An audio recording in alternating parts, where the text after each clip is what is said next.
Hello everyone who made it this far. If you enjoy stories filled with thrilling twists and intense challenges faced by characters, make sure to subscribe to the channel for more content like this. Now let's dive into our story for today. The event hall at the Paramount Hotel sparkled with the light of hundreds of crystals hanging from the ceiling. Men in sharp suits and women in elegant dresses circulated the space, champagne flutes in hand, lively conversations filling the air. It was the most important night for Blackwood Industries, a biotechnology company on the verge of launching a revolutionary treatment for autoimmune diseases. Brooke Matthews adjusted the pearl necklace around her neck, feeling the weight of the moment. This night was not just about her husband's company launch, it was also the night she would finally reveal her 6-year secret. "It's all perfect, isn't it?" a male voice said behind her. Brooke turned and found the blue eyes of Chase Matthews, her husband of 6 years, the man she had fallen hopelessly in love with. Tall, broad-shouldered, with perfectly styled brown hair and a smile that could light up any room, Chase was the embodiment of the American dream, intelligent, ambitious and charismatic. "Yes, it's all wonderful," Brooke replied, offering a smile that didn't quite reach her eyes. "You must be proud." "Proud doesn't even begin to cover it," he said, wrapping an arm around her waist. 6 years of hard work coming to a peak. And all thanks to that mysterious angel investor who showed up at just the right time. Brooke nodded, feeling her heart race. That angel investor was her, more specifically the Hawthorne family fortune of which she was the sole heir. A fortune she had kept hidden from Chase all these years. "I'm going to check the final details with the presentation team," Chase said, glancing at his watch. "Our research director still hasn't arrived, and I need to make sure everything is ready for the main announcement." "Of course," Brooke said, watching him weave through the crowd, greeting investors and journalists with his usual charm. Brooke smoothed the fabric of her emerald green dress, feeling the envelope in her inner pocket. The document that would reveal everything, her true identity as Brooke Hawthorne, heiress to the Hawthorne Pharmaceuticals empire, and the secret source behind the funding of Blackwood Industries. 6 years ago, when she met Chase at university, she was tired of men approaching her solely for her wealth. She decided to hide her identity, presenting herself as a simple freelance designer with no connections to great fortunes. She wanted to be loved for who she truly was, not for the money she possessed. When Chase started Blackwood, struggling to secure initial investments, Brooke saw an opportunity to help him without revealing her secret. Through a complex network of anonymous companies and investment funds, she injected millions into Chase's fledgling company. "Miss Matthews." A voice jolted Brooke from her thoughts. It was Julian Parker, the chief accountant of Blackwood. "Are you okay? You seem a bit distant." "I'm fine, Julian, just taking it all in." "It's an important night." Julian smiled, but there was something unsettling in his gaze. "Yes, very important." More than many realize, he hesitated, adjusting his glasses nervously. I need to talk to you about something. Privately. It's about the company's finances." Julian's tone sent a shiver down Brooke's spine. "What's wrong?"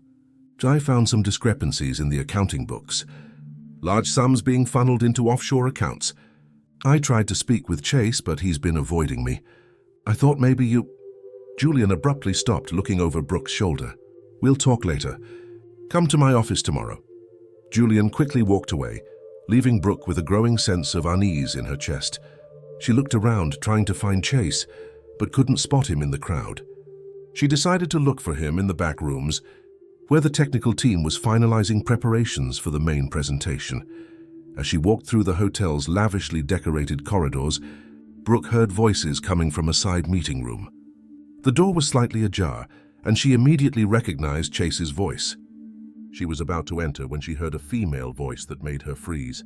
"Chase, I'm nervous. What if someone finds out? Julian has been asking a lot of questions." "Julian isn't a problem. He's easily intimidated. Besides, after tonight, we'll have enough investors to cover any adjustments we've made to the books." Brooke held her breath, silently moving closer to the door. Through the crack, she saw Chase hugging a beautiful dark-haired woman, Leah Morrison, the new research director hired just 3 months ago. "And what about your wife?" Leah asked, adjusting her red dress. "Doesn't she suspect anything?" Chase laughed, a sound that had never seemed so cold to Brooke's ears before. Brooke, she's completely naive. She thinks I'm the devoted husband, building an empire for our future together.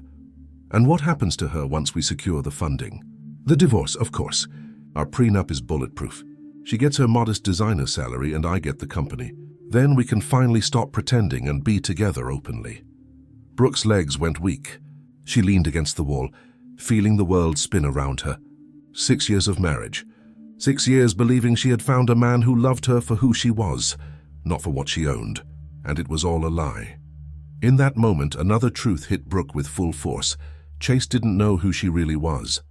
He planned to leave her thinking she had nothing, when in reality she was the true financial force behind everything he had built. A wave of anger replaced her initial shock. Inside her dress pocket, the envelope revealing her identity felt like a ton of bricks. The original plan was to reveal her secret as a gesture of trust and love. Now it would be a weapon. With her eyes fixed on the couple embracing, Brooke made her decision. Tonight would still be a night of revelations, but not the kind Chase was expecting. Brooke silently stepped away from the door, her heart pounding in her chest. She needed to compose herself, think clearly. Years of training as the Hawthorne heir had taught her to keep calm under pressure. And now, more than ever, she needed that self-control. She found an empty restroom at the end of the hallway and locked herself inside. Placing her hands on the cold marble sink, she stared at her reflection in the mirror. The face looking back at her seemed like a stranger, wide green eyes, lips slightly trembling, pale skin contrasting with the emerald dress. "Just breathe," she whispered to herself. "Think." Her mind drifted back to the day she met Chase. It was her first week in graduate school for business administration, part of her plan to eventually take over the Hawthorne empire. She had chosen to use her middle name, Matthews, to avoid the attention that the Hawthorne surname would inevitably attract. Chase was giving a lecture on entrepreneurship as a doctoral student. His passion for biotechnology, his dream of creating affordable treatments for rare diseases, his intensity when speaking about social change through science, everything captivated her immediately. On their first date, he took her to a small Italian restaurant far from campus, where they talked for hours about their dreams. He spoke of growing up in a middle-class family, how he lost a brother to a rare disease because the family couldn't afford the experimental treatment. "I'm going to change that," he promised that night. "I'm going to create a company that will revolutionize access to advanced treatments." And she believed him. Believed so deeply that when they married 2 years later, she kept her secret. When he struggled to secure initial funding for Blackwood Industries, she created a fictitious corporate identity to invest millions in his company, ensuring that the money could not be traced back to her. All a lie, Brooke whispered to her reflection, a solitary tear rolling down her cheek. The brother's story, the desire to help people, all a lie. She opened her bag and pulled out the envelope. Inside were documents proving her identity as Brooke Hawthorne, the sole heiress of Hawthorne Pharmaceuticals, one of the largest pharmaceutical companies in the country. There were also detailed records of all the investments she had made in Blackwood Industries through her shell companies.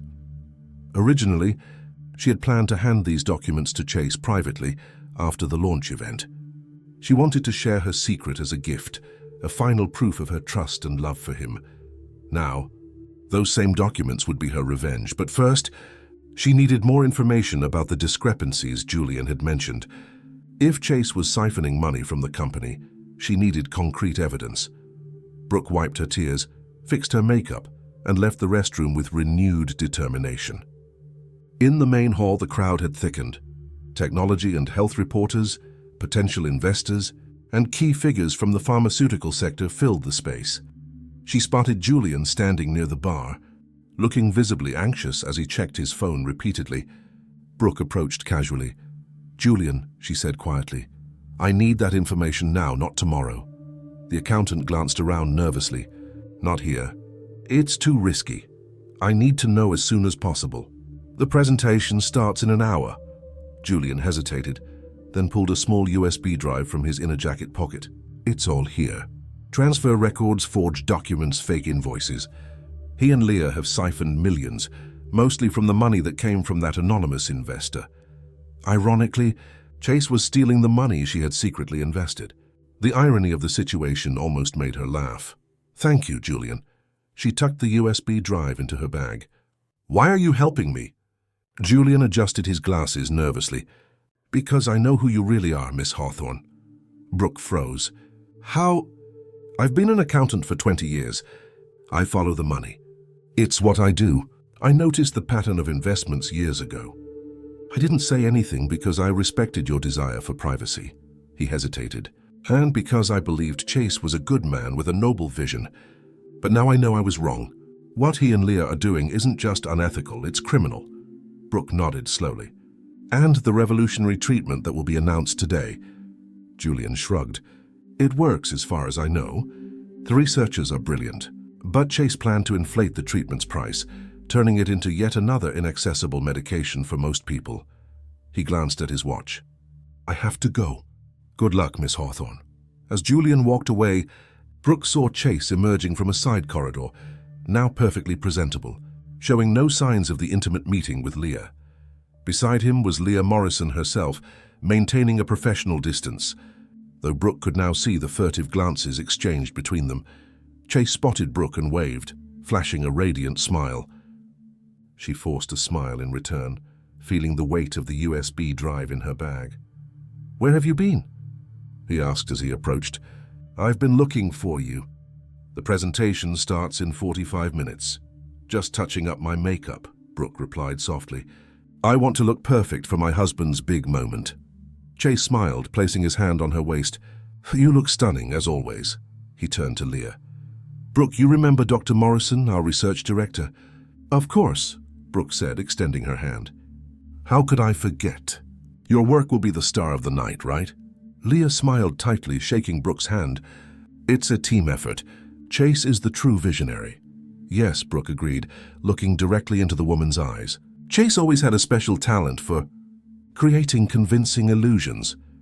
A brief flash of panic crossed Leah's eyes, but she quickly regained her composure.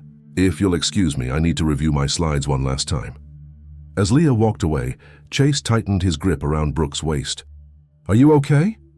You seem different. I've never been better, Brooke replied. In fact, I'm looking forward to making a special announcement tonight. Something that will surprise everyone. Chase frowned. Announcement? What announcement? We didn't mention anything about you making a statement.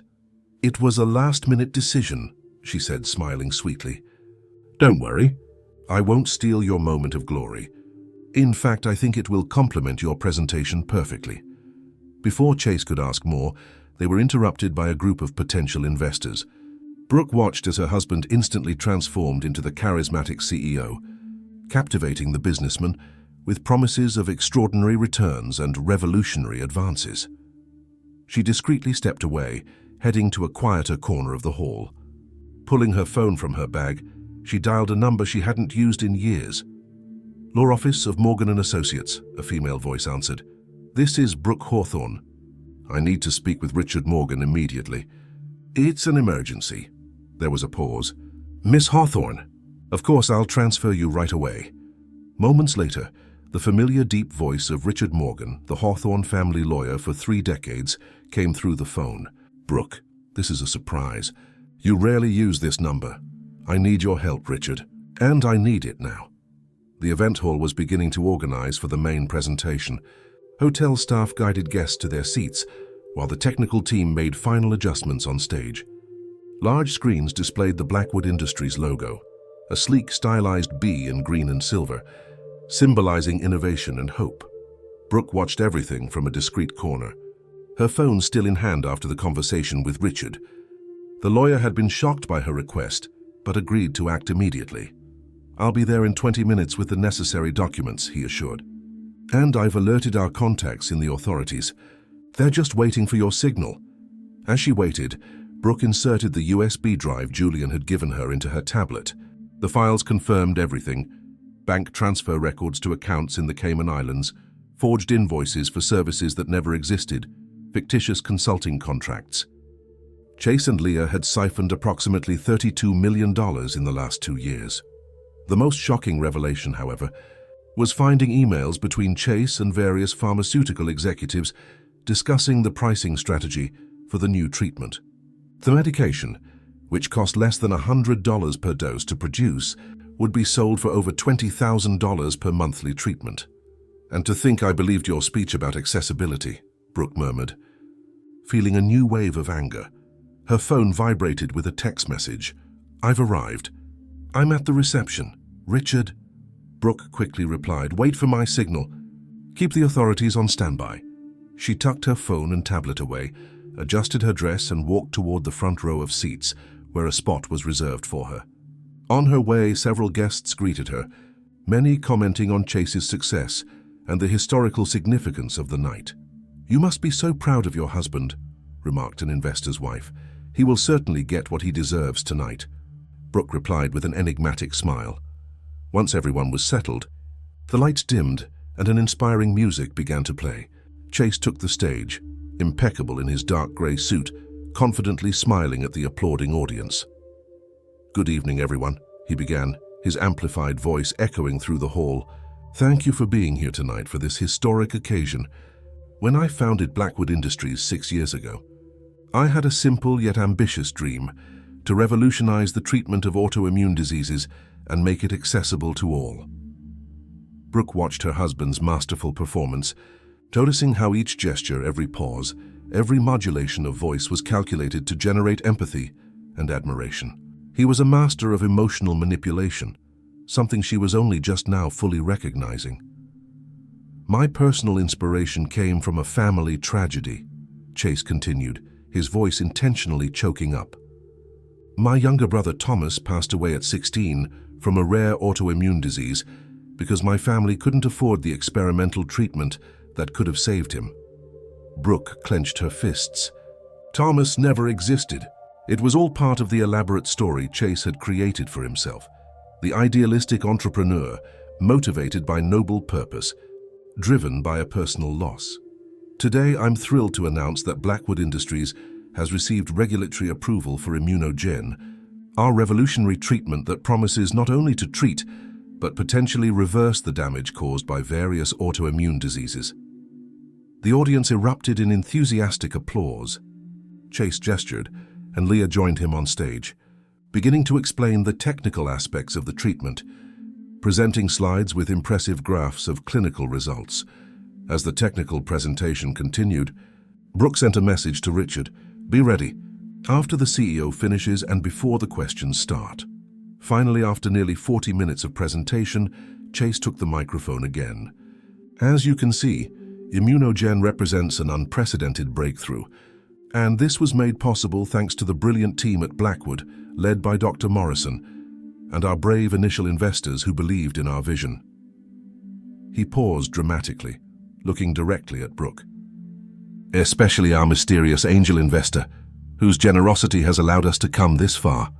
Unfortunately, this person has chosen to remain anonymous, but their impact on our work is immense. Brooke smiled slightly. It was the perfect cue. Before we open the floor to questions, I'd like to invite my wife, Brooke Matthews, to join me on stage. Your unwavering support has been fundamental to our journey. Brooke gracefully stood up, feeling all eyes on her as she walked to the stage. Chase extended his hand, helping her up the steps. Up close, she could see the confusion in his eyes. She was not acting as usual. Thank you, Chase, she said, accepting the microphone he offered. It's true. This is a night of great revelations. She turned to the audience, maintaining the composure she had been trained to display since childhood as a Hawthorne heir. Many of you know me as Brooke Matthews, the devoted wife of the visionary CEO of Blackwood Industries. But there's something you don't know. Something my husband doesn't even know. She noticed the alarmed look in Chase's eyes beside her, while Leah, a few steps back, seemed equally tense. My full name is Brooke Hawthorne Matthews. Guess Hawthorne, as in Hawthorne Pharmaceuticals. A murmur of surprise rippled through the audience. I am the sole heiress of the Hawthorne pharmaceutical empire. For the past 6 years, I've kept my identity a secret for personal reasons. And during those same 6 years, through various investment companies, I was the angel investor who financed the majority of the development of Blackwood Industries.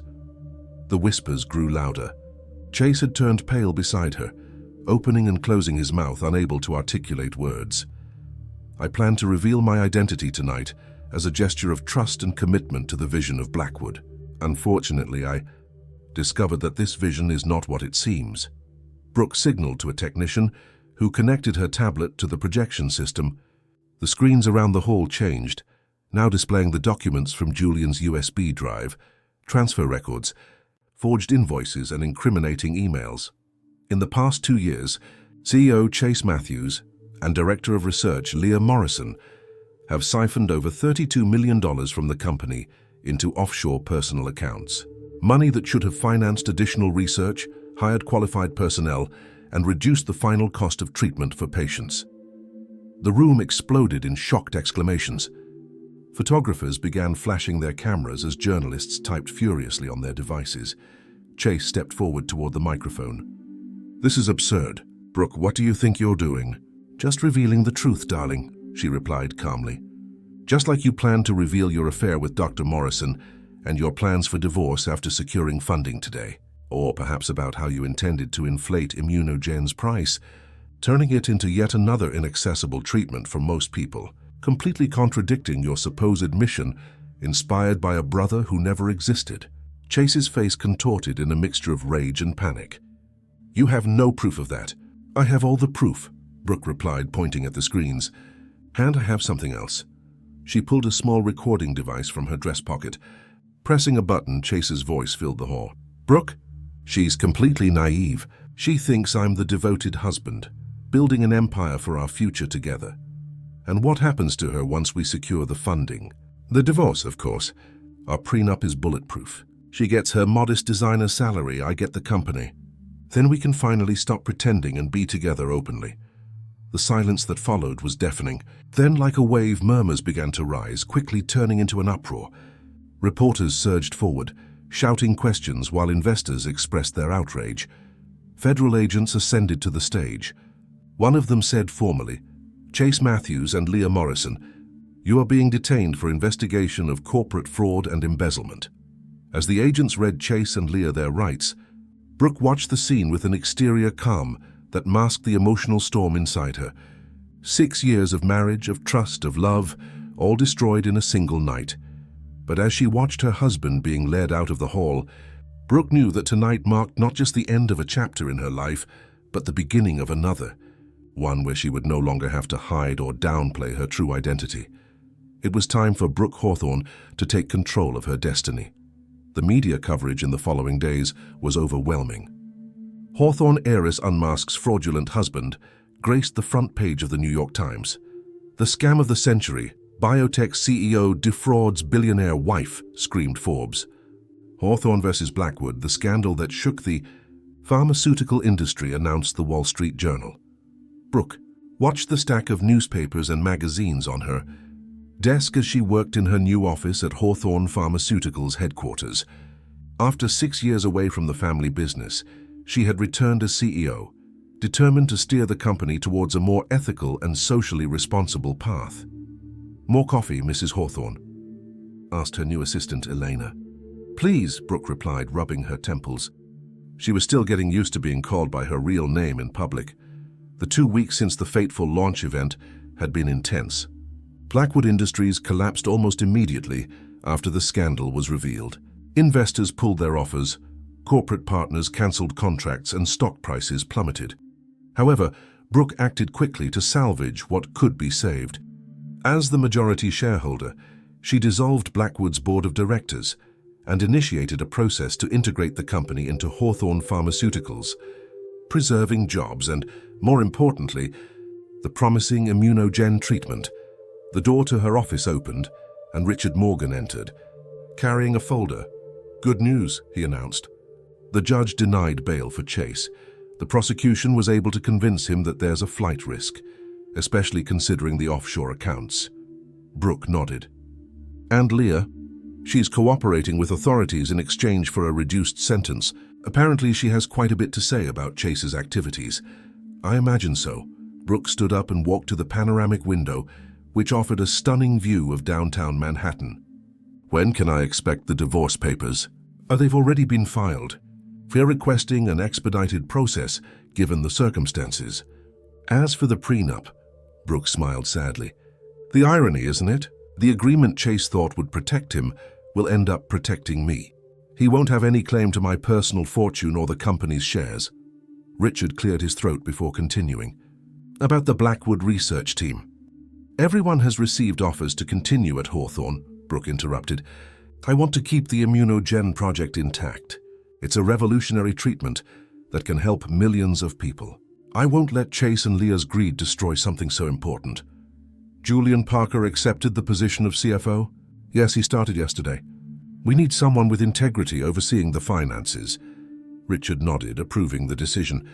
You seem to be handling all this well, Brooke. I'm impressed. She turned to the lawyer, a tired smile on her face. I seem to be handling it well because I have no choice, Richard. Hundreds of employees depend on my decisions. Thousands of patients are waiting for immunogen. I can't afford to crumble now. Richard observed her for a moment. Your mother would be proud. Catherine always knew you would take the reins of Hawthorne eventually. She would have found your unconventional approach interesting, but the end result would have pleased her. The mention of her late mother brought a knot to Brooke's throat.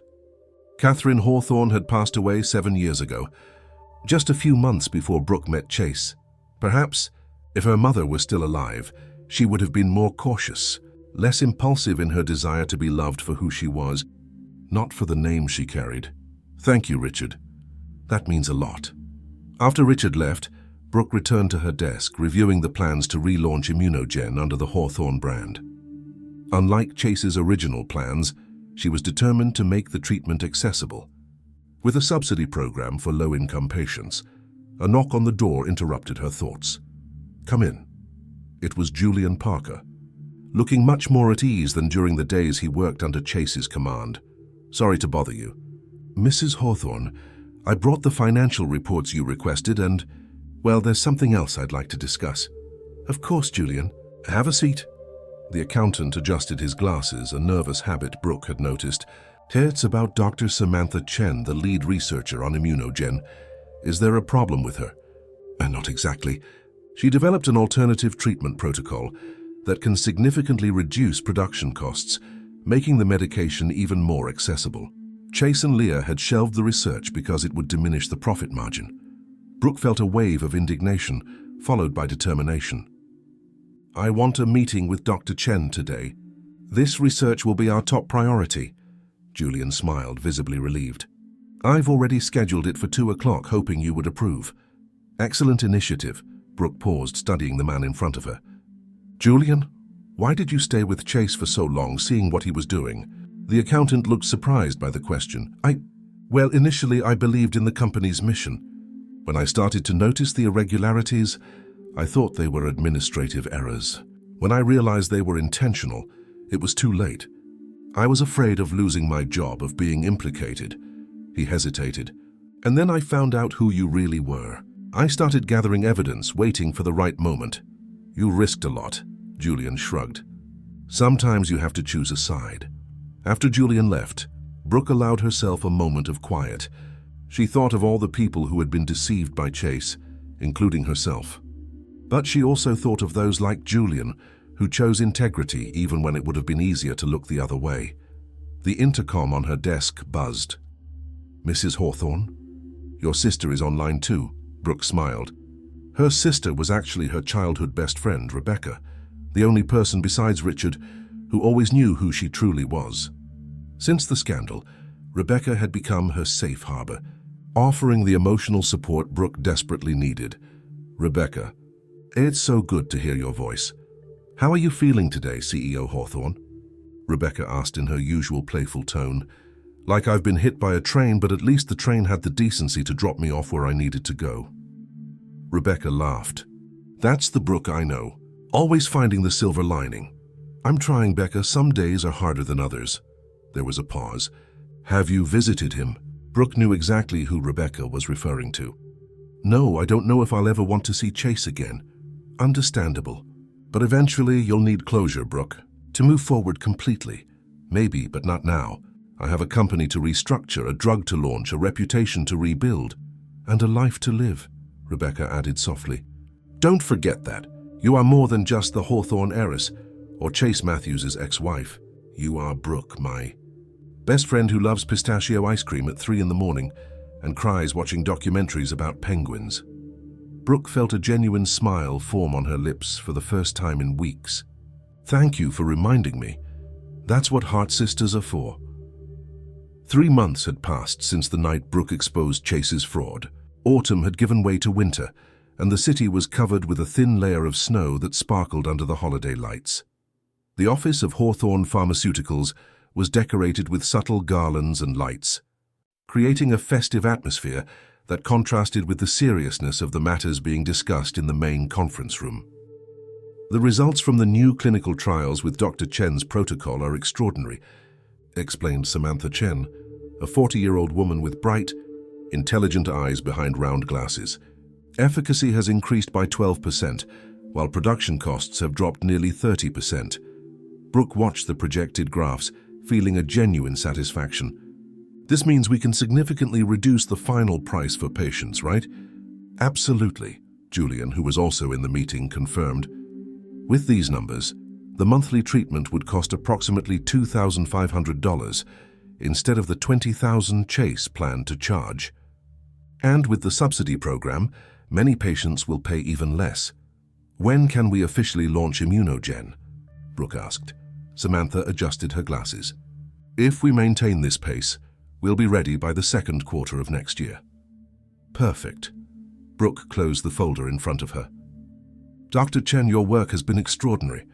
I would like to formally invite you to take on the role of Director of Research and Development at Hawthorne Pharmaceuticals. The scientist blinked, visibly surprised. I am honored, Mrs. Hawthorne. You deserve it. Without your alternative protocol, we wouldn't have been able to make Immunogen truly accessible. After the meeting, Brooke returned to her office, pleased with the progress. The integration of the Blackwood team had been smoother than expected, with many employees expressing relief at being free from Chase's fraudulent administration. Chase and Leah's trial was set to begin next month. The prosecution had a solid case, with piles of evidence and witnesses willing to testify about both of their unethical practices. Brooke had avoided thinking too much about the trial, focusing instead on restructuring the company and developing Immunogen. But today, for some reason, her thoughts kept drifting back to Chase. Perhaps it was the festive climate, reminding her of all the holidays they had spent together. Or maybe it was just the inevitable need for closure that Rebecca had mentioned. Her phone rang, interrupting her thoughts. Mrs. Hawthorne. Richard Morgan is on line 1. Thank you, Elena. You can transfer him. Brooke, Richard's deep voice came through the phone. I have important news. Chase is offering a plea deal. Brooke straightened in her chair. What kind of deal? He pleads guilty to all charges in exchange for a reduced sentence. 5 years instead of the potential 15 to 20 he'd face if he went to trial and lost. And what's in it for us? The damage to the company has already been done and we're recovering well. Richard hesitated.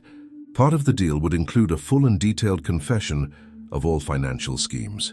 This could help recover some of the money siphoned from the offshore accounts. Additionally, he would agree not to contest the divorce or make any claims on Hawthorne assets. Brooke considered the proposal. Part of her wanted to see Chase face the maximum punishment possible for what he had done. But another part, a part she was reluctant to acknowledge, just wanted to put this chapter behind her and move on. What are your recommendations, Richard? Professionally. The deal makes sense. It reduces the company's media exposure, ensures the recovery of some siphoned funds, and avoids a lengthy trial that could reopen wounds. Personally, that decision is entirely up to you, Brooke, she sighed.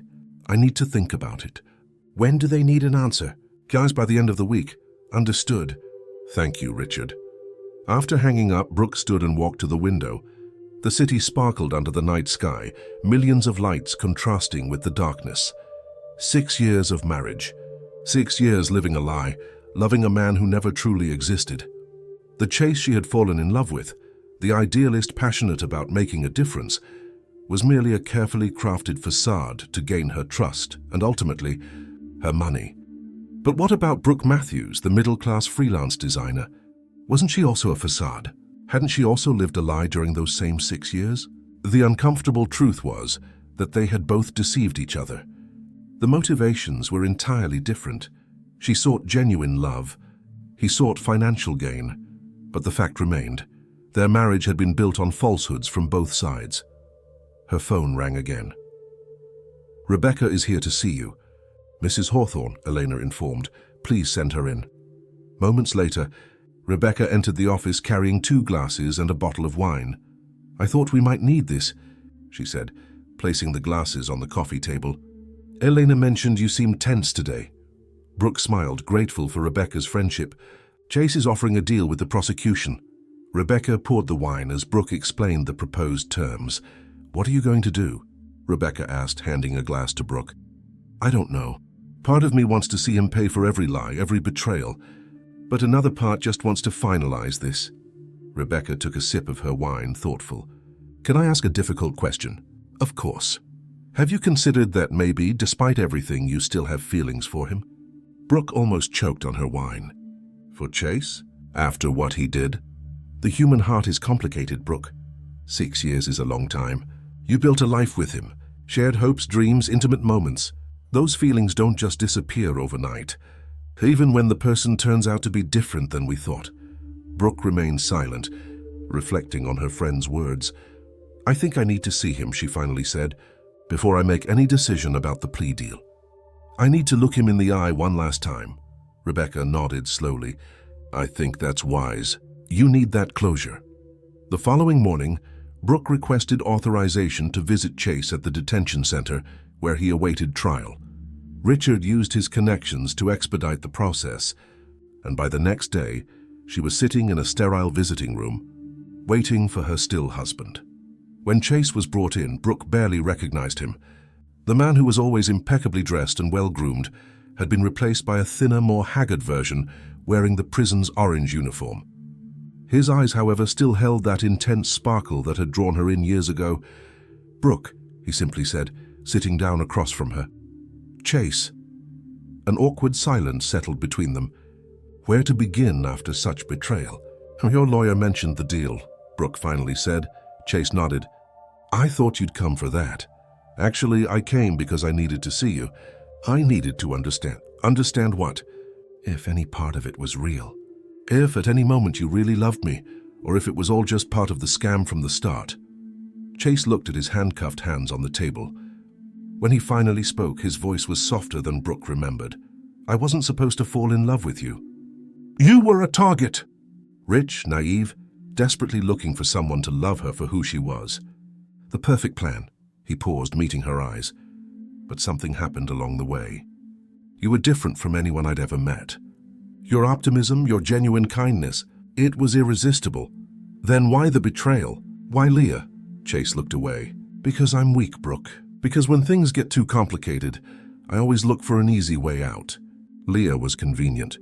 She understood the technical side of the business. She was willing to participate in the financial schemes. And the money? It was never enough. It never is. It's like a thirst that can't be quenched. He shook his head slowly. "I think part of me always knew it would end like this, that eventually I would sabotage everything good in my life." Brooke studied the face of the man she had loved for so long. She could now see the signs she had ignored, the unbridled ambition masked as idealism, the ease with which he manipulated emotions, the constant need for admiration and validation. "I'm going to accept the deal," she said finally. "Not for you, but because it's better for the company, for the employees and for the patients counting on Immunogen." "Thank you," Chase said softly. "Brooke, I know it doesn't mean much now, but I'm sorry. For everything." She stood up, preparing to leave. "The divorce should be finalized soon. I hope you use your time here to reflect, Chase, to find some kind of redemption." "And you?" he asked as she headed for the door. "Are you going to be okay?" Brooke turned one last time, feeling a weight lift off her shoulders. "I'm going to be better than okay. I'm going to be who I was always meant to be." The headquarters of Hawthorne Pharmaceuticals shone under the June sun. The massive lobby had been transformed for the launch event of Immunogen, now officially approved and ready for distribution. Banners displayed photos of smiling patients and the company's new slogan, "Accessible health is not just a dream, it's our commitment." Tables with food and drinks were strategically placed throughout the space, while a small orchestra played classical music in a corner. Brooke observed everything from a mezzanine, wearing an elegant navy blue suit. Her previously long hair was now cut into a modern bob that framed her face. The change in her appearance reflected the internal transformation she had experienced over the last 6 months. "It's all perfect," Rebecca remarked, standing beside her. "You did it, Brooke." "We did it," Brooke corrected, smiling at her friend, who had accepted the position of Director of Communications at Hawthorne. "I wouldn't have gotten this far without you, Julian, Samantha, and the entire team." Modest as always, Rebecca checked her tablet. "The first guests will start arriving in 15 minutes. The patient representatives are already here as well as the press." "Great, let's head down."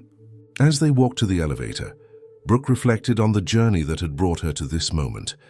Chase's plea deal had been accepted by the court, resulting in a 5-year sentence and the recovery of nearly $20 million from the diverted funds. Leah received 3 years for her secondary role in the scheme.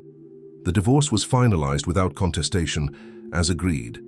Chase relinquished any claim to assets or property, and Brooke, in turn, ensured he had access to good lawyers, not for him, but because she believed in the importance of a fair judicial system, even for those who had caused her pain. With the scandal gradually fading from the headlines, Brooke was able to focus on restructuring Hawthorne Pharmaceuticals. She implemented new corporate transparency policies, created an ethics committee to oversee pricing practices, and established a research fund dedicated to rare and neglected diseases. Immunogen, under the new protocol developed by Dr. Chen, became the flagship of this new era, with a final price well below market value and a subsidy program for low-income patients. The treatment was about to revolutionize the care of autoimmune diseases, just as Chase had promised, but never intended to fulfill. "Nervous?" Rebecca asked as the elevator descended. "A little," Brooke admitted, "but it's a good kind of nervous. Anticipation, not fear." The elevator opened to the main lobby, where staff were making final preparations. Julian approached immediately, tablet in hand. "The final pre-order numbers are in," he said, showing the report. "We've exceeded all projections by 52%. Brooke examined the numbers, impressed. "And the subsidy program? We've already approved over 10,000 patients. They'll start receiving treatment next week." "Excellent. Where's Dr. Chen?" Finishing her presentation prep. "She seems more nervous than you are." Brooke smiled. "I'll speak with her. I'll meet you back here in 10 minutes. She found Samantha in a small conference room nearby, nervously reviewing her slides. "How are you feeling, our star of the day?" Brooke asked, entering the room. Samantha looked up, an anxious smile on her face. "Like I'm about to faint. I've never been good with crowds." "You're going to do wonderfully." Brooke sat beside the scientist. "Remember, these people are here to celebrate your work, not to judge you." Samantha took a deep breath. 6 months ago, I was hiding my research from Chase and Leah, fearing I'd be fired for suggesting a cheaper protocol. Now I'm presenting that same protocol to the world. It's surreal. Life has its twists, Brooke agreed. 6 months ago, I was planning to reveal my identity as a gift to my husband, believing I was living a fairy tale. Both women laughed at the irony of the situation. "I'm going to let you in on a secret," Brooke said, leaning in closer. "Everyone gets nervous before important presentations. The trick is to use that nervous energy as fuel, not as a barrier." "Is that what you do?" "Every time. Pretend you're speaking to just one person. Someone you want to help, someone whose treatment depends on Immunogen. Make it personal." Samantha nodded, visibly calmer. "Thank you, Brooke. Not just for this, but for everything. For believing in me and my research. For transforming Hawthorne into a company where scientists can truly be proud to work. I'm grateful to you, Samantha, for your integrity, for not giving up even when everything seemed to conspire against what was right." Brooke stood up. "Let's go. The world is waiting." When they returned to the lobby, guests had already begun to arrive. Representatives from hospitals and clinics, science journalists, ethical investors, patient advocates, everyone eager to witness the launch of the treatment that promised to change thousands of lives. Richard Morgan approached, looking sharp in his grey suit. "Impressive, isn't it?" he commented, observing the crowd. "Your father would be proud, Brooke." "I hope so," she replied, thinking of her father, who passed away when she was just 16. Alexander Hawthorne had founded the company, with solid principles that had, over the years, gradually eroded due to administrations solely focused on profit. I'm just trying to restore his original vision and doing an exceptional job. Richard gently squeezed her shoulder. Are you ready for your speech? Brooke nodded. Some moments we are born ready for, Richard.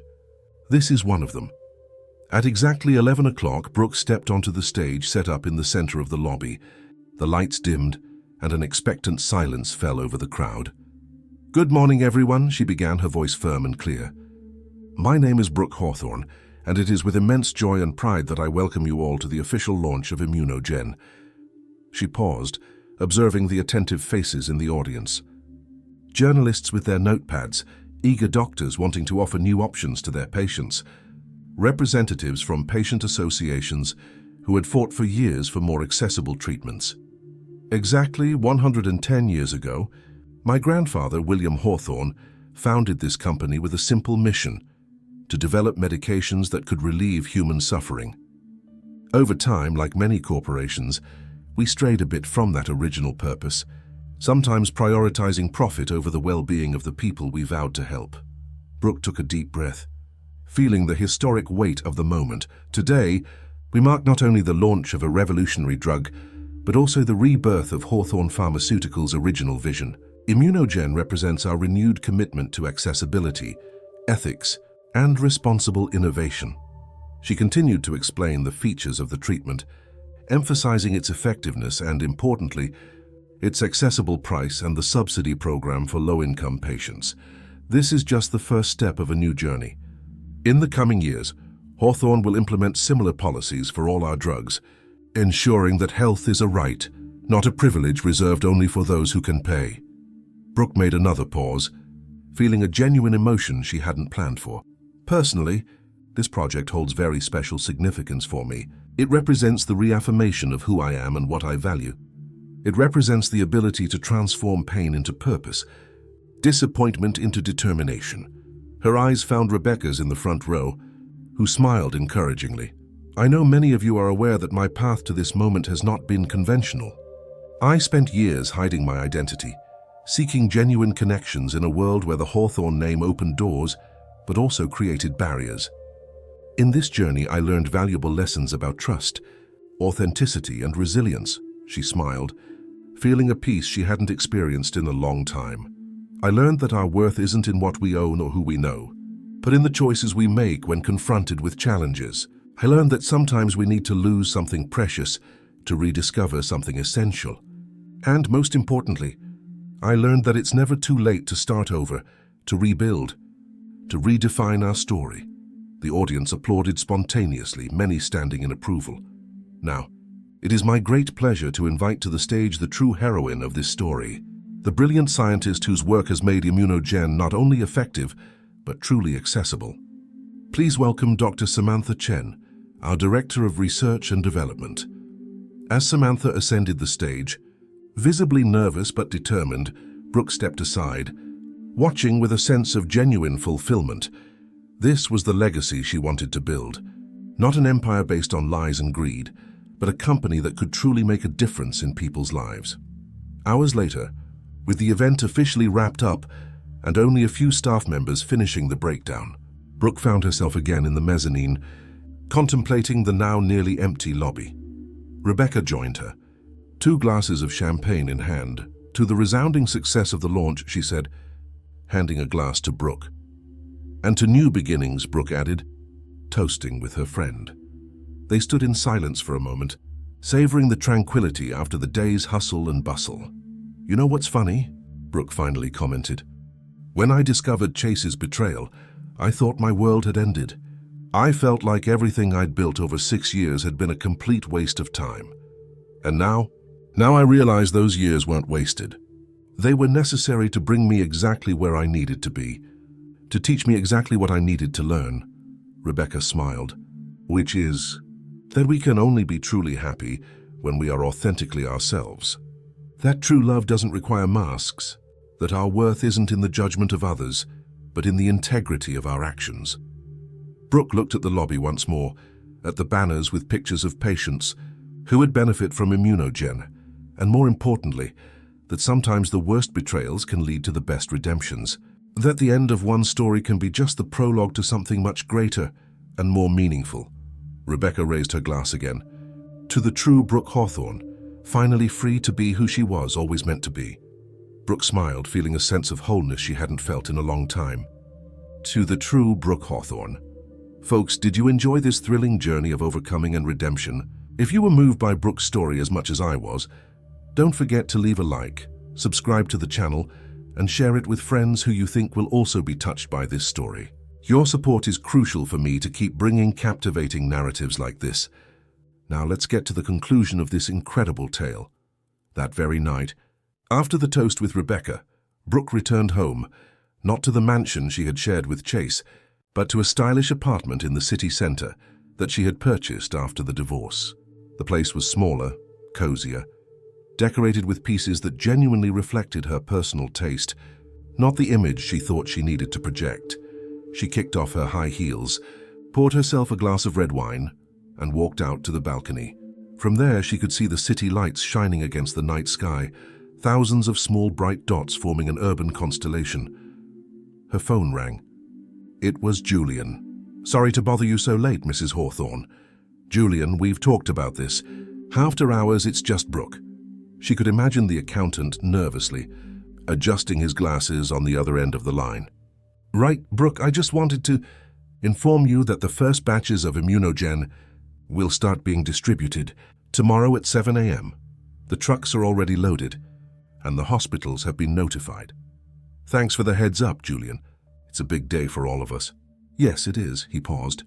"There's one more thing. I received an email from a representative of Dr. Matthews. I mean Chase." Brooke felt a slight constriction in her chest upon hearing her ex-husband's name. What does he want? Apparently, he's organizing a financial education program for the inmates. He wants to know if Hawthorne would be willing to make a donation for educational materials. Brooke was silent for a moment, surprised by the request. It was the last thing she expected from Chase. "Send the details to my email. I'll review it." After hanging up, Brooke found herself contemplating the city, thinking about the irony of the situation. Chase, the man who had committed large-scale financial fraud, now wanted to teach other inmates about finances. At first, she felt the impulse to decline immediately. Why help the man who had tried to ruin her? But something in the request intrigued her. It seemed there was a genuine attempt at redemption, or at least to do something constructive with his time in prison. The next day, Brooke arrived early at the office, eager to oversee the start of Immunogen's distribution. From the Logistics Command Center, she watched in real time as the trucks departed for hospitals and distribution centers across the country. "The first patients will receive treatment today," commented Samantha, who had joined her to witness the historic moment. "Can you imagine how many lives will begin to change from now on?" "That's why we do what we do," Brooke replied, feeling a genuine pride. Later, alone in her office, she opened the email Julian had forwarded about Chase's educational program. The proposal was surprisingly well structured. Chase planned to teach basic personal finance, budgeting, investing, and financial ethics to inmates about to be released. At the end of the document was a personal note. "I know I have no right to ask for anything, but I believe this program can help people who, like me, made terrible choices driven by greed and lack of perspective. Maybe if I had had different financial education, I would have made better choices. I hope to prevent others from going down the same path." Chase. Brooke reread the note several times. There was a humility there that she had never detected in Chase before. An admission of responsibility, without attempts to justify his actions. After some deliberation, she drafted a response. "The Hawthorne Foundation will approve a donation to cover educational materials for the program for 2 years, with a possibility of renewal based on results evaluation. This decision is not personal, but aligns with our mission to promote positive change in the communities we serve. I wish you success in your efforts to help others avoid the mistakes you made. Brooke Hawthorne, CEO." As she sent the email, Brooke felt at peace with her decision. She wasn't forgiving Chase. Some betrayals go beyond forgiveness, but she was acknowledging the possibility that people can change, can learn from their mistakes, can find ways to repair some of the harm they have caused. 3 weeks later, The cover of Forbes magazine featured a photo of Brooke with the headline, "The Hawthorne Revolution, How Brooke, Hawthorne is Redefining Pharmaceutical Ethics." The article highlighted the initial success of Immunogen and the radical changes implemented at the company under her leadership. At the end of the interview, the journalist had asked, "Considering everything that has happened, do you regret hiding your identity during those 6 years?" Brooke's response, highlighted in a box in the middle of the page, read, "I don't regret the choices I made because each one brought me here. Regretting the past is losing the chance to learn from it. I prefer to look forward and use what I've learned to create a better future, not just for myself, but for all those who depend on the medications we produce. My identity is not defined by the name Hawthorne, nor by the lies I lived, nor by the betrayals I suffered. It is defined by the choices I make now every day to live with integrity and purpose." That same afternoon, Brooke received a letter from the prison where Chase was serving his sentence. It was a simple card with just 2 lines written in the elegant handwriting she knew so well. "Thank you for the donation. You have always been better than I deserved." Thus, Brooke tucked the card into a drawer without responding. Some stories don't need an epilogue. Some wounds heal better when we simply allow time to do its work. 6 months after the launch of Immunogen, Brooke was at a public clinic in a low-income neighborhood, watching as patients received the treatment that before would have been completely out of their financial reach. An elderly woman approached her, grasping her hands. "I don't know if you know what you've done for me," the woman said, tears in her eyes. "For 6 years I suffered from pain that kept me from even hugging my grandchildren. Now, after just a month of treatment, I was able to dance at my granddaughter's birthday." Brooke felt her own eyes moisten. "I'm so happy for you. God bless you, dear. People like you restore my faith in humanity." As the woman walked away, Rebecca, who had accompanied Brooke on the visit, commented, "This makes it all worth it, doesn't it?" "All the pain, all the struggle," Brooke nodded. Watching the patients in the waiting room, people of all ages and backgrounds, united only by the hope of a better life, free from the suffering of their diseases. "It's worth every second," she replied. "I think I finally found my purpose. It's not just about running the family business or proving my worth to the world. It's about making a real difference in people's lives." "And what about you?" Rebecca asked. "Your personal life, I mean. It's been almost 2 years since, well, you know," Brooke smiled. Recently, she had started dating a doctor she met at a health conference, a kind and honest man with no pretensions or hidden agendas. It was too early to know if the relationship would evolve into something serious, but for the first time since the end of her marriage, she was allowing herself the possibility of trusting again. "I'm learning that happiness isn't a destination, but a journey," she replied. "Every day is a new opportunity to choose who I want to be and how I want to live. Some choices are difficult, others are liberating, but all are mine." As they exited the clinic into the sunny spring afternoon, Brooke felt a sense of completeness that transcended any pain from the past. Her path had been winding, marked by disappointments and betrayals, but also by profound discoveries and transformations. The journey from the heiress hiding her identity to the CEO embracing her purpose had not been easy, but the best stories rarely follow a straight line.